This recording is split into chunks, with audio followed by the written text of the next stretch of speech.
I've never really liked New Year's Eve. People talk about fresh starts and new beginnings, but for me, New Year's Eve always felt heavy. Like something old refusing to let go.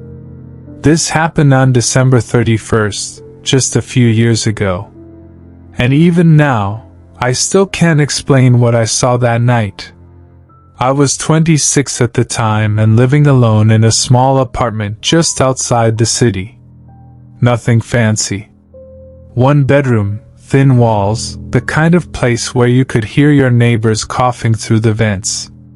I had just moved there a few months earlier after a rough breakup, and honestly, I wasn't in the mood to celebrate anything.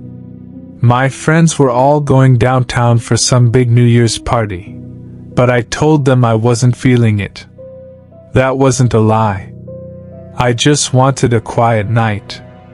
Maybe watch some TV, have a drink, and go to sleep before midnight. Around 10:30 p.m., I ordered some takeout and cracked open a beer. Outside, I could already hear fireworks popping in the distance.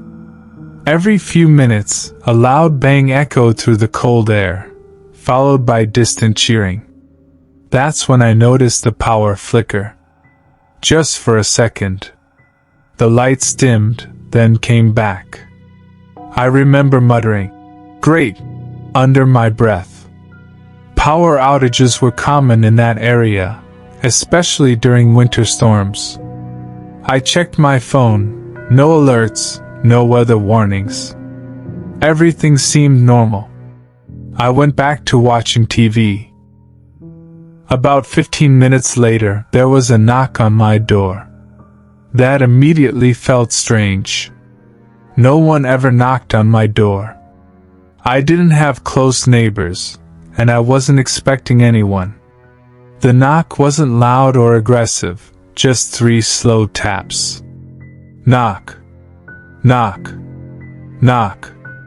I muted the TV and stood up, my heart beating a little faster than it should have. "Yeah?" I called out. No response.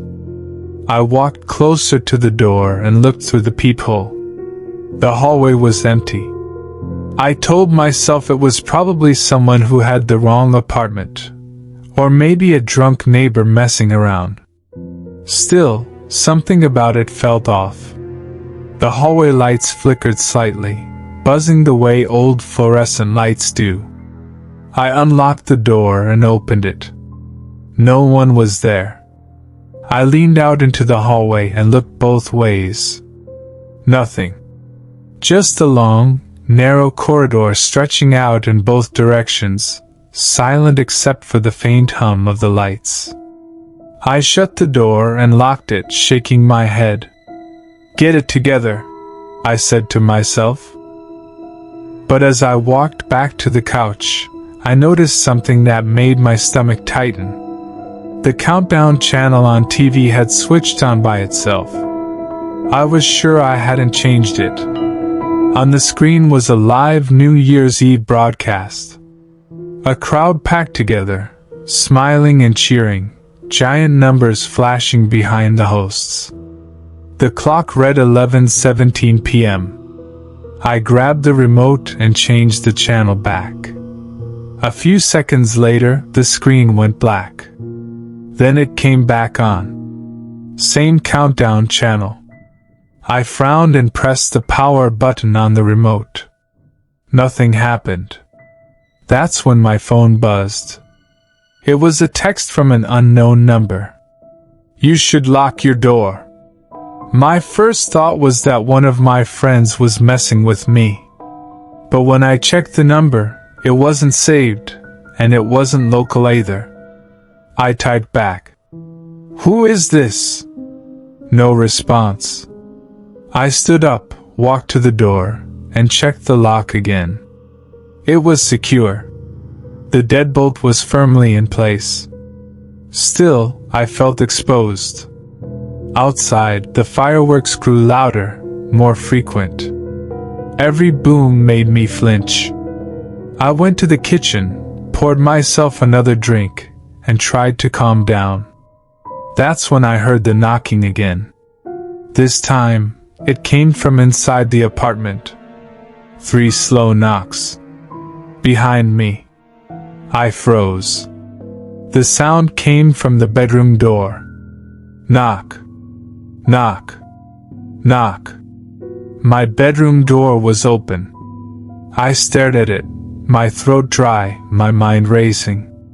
I lived alone. No pets. No roommates. "Hello?" I said, my voice barely above a whisper. Silence. Then my phone buzzed again. "Don't go in there." My hands were shaking so badly I almost dropped my phone. I backed away from the bedroom door, my heart pounding in my ears. I grabbed the largest knife from the kitchen counter and held it tightly, the cold metal grounding me just enough to think. I called 911. The line rang. And rang. No answer. That's when the bedroom light turned on by itself. I could see the glow spilling into the hallway. A shadow moved inside the room. Not fast. Slow. Like someone pacing back and forth. I didn't wait anymore. I ran to the front door, unlocked it, and yanked it open, and nearly collided with someone standing inches away. It was a man. Tall. Thin. Dressed in a black coat that looked soaked, like he'd been standing in the rain for hours. But it wasn't raining. He stared straight at me, his eyes wide and unblinking. His mouth slowly stretched into a smile that felt wrong, too wide, too forced. "Almost midnight," he said softly. I slammed the door shut and locked it, my entire body trembling. I backed away until I hit the wall, gasping for air. From the other side of the door, I heard him laughing. Not loud. Not angry. Just amused. Then the countdown started on my TV. 10. 9. I looked at the screen. The hosts were gone. The crowd wasn't cheering anymore. Everyone stood perfectly still, staring straight into the camera. Their mouths moved in unison. 8. My phone buzzed one last time. If he gets in before 0, he stays forever. 7. The doorknob began to turn. I used to work overnight security at an office building downtown. It wasn't a glamorous job, but it paid the bills. Most nights were painfully quiet, just me, a desk, a wall of security monitors, and the occasional janitor passing through. On New Year's Eve, it was even quieter than usual. Almost everyone had gone home early to celebrate. I was scheduled from 8 p.m. to 6 a.m. By 9 o'clock, the entire building was empty. Outside the glass doors, I could see distant fireworks lighting up the city skyline. Inside, the building felt hollow. Every sound echoed my footsteps, the buzz of the lights, the hum of the monitors. I remember thinking it would be an easy shift. I was wrong. Around 10:45 p.m., one of the monitors beeped. Motion detected. I leaned forward and checked the screen. It was a hallway on the 3rd floor.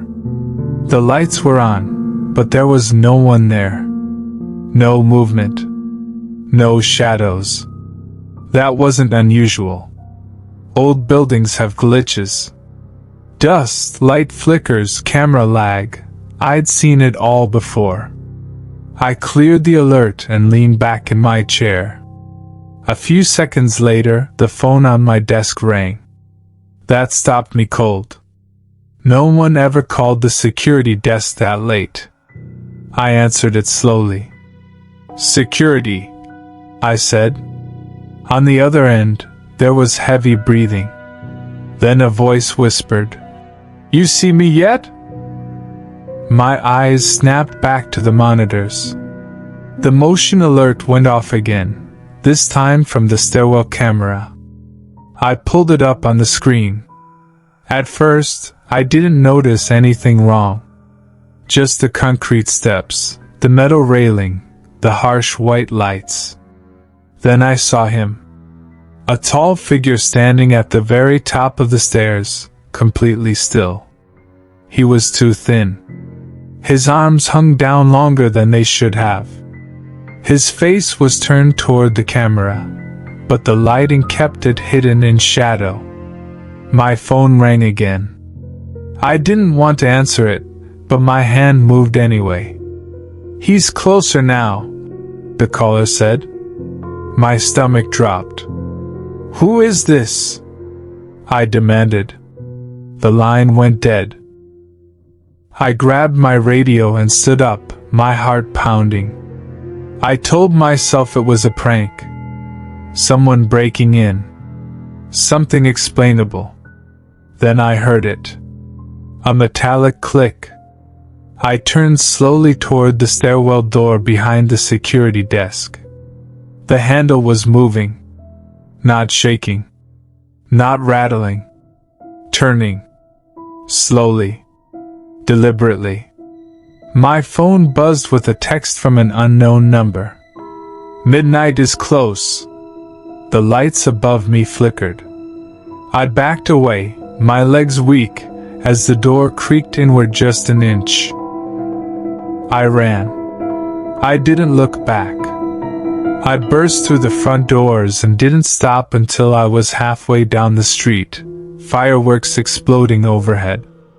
When police searched the building later, they found nothing. No intruders. No broken locks. But when they reviewed the security footage, there was one final frame saved at exactly 12 a.m. The stairwell was empty. And written across the screen, carved into the static, were two words. Next year. Some towns celebrate New Year's Eve with fireworks and parties. Mine never did. I grew up in a small rural town where December 31st felt wrong. Every year, without fail, the streets emptied early. By 11 o'clock, porch lights shut off. Windows went dark. Even the sound of traffic vanished. As a kid, I thought it was strange. As an adult, I realized it was fear. No one ever talked about it. The year I came home from college, I forgot about the tradition. It was just before 11 p.m. when I noticed my parents putting on their coats. Not dressing up, getting ready to leave. Where are we going? I asked. My dad didn't look at me. Out. My mom grabbed her purse with shaking hands. That's when you stay quiet, she whispered. No matter what you hear. That was the first time I felt real fear. The knock came exactly at 11:01 p.m. One slow, heavy knock on the front door. My parents froze. The knock came again, harder this time. Then a voice spoke from outside. New Year's almost here. It didn't sound human. It sounded practiced, like something copying speech. My mom's grip tightened around my arm. Do not answer it, she said. We slipped out the back door. That's when I saw the house. At the very end of the street, where no house had ever been before, one now stood, its porch light glowing bright against the darkness. People stood outside it. Dozens of them. Not moving. Not speaking. All facing the front door. My mom whispered, If you hear counting, run! The town clock chimed. 10. Every head turned at once. 9. Their mouths opened in perfect sync. 8. We ran. Footsteps flooded the street behind us. Too many too fast. 7. 6. The air felt heavy, like it was pressing us down.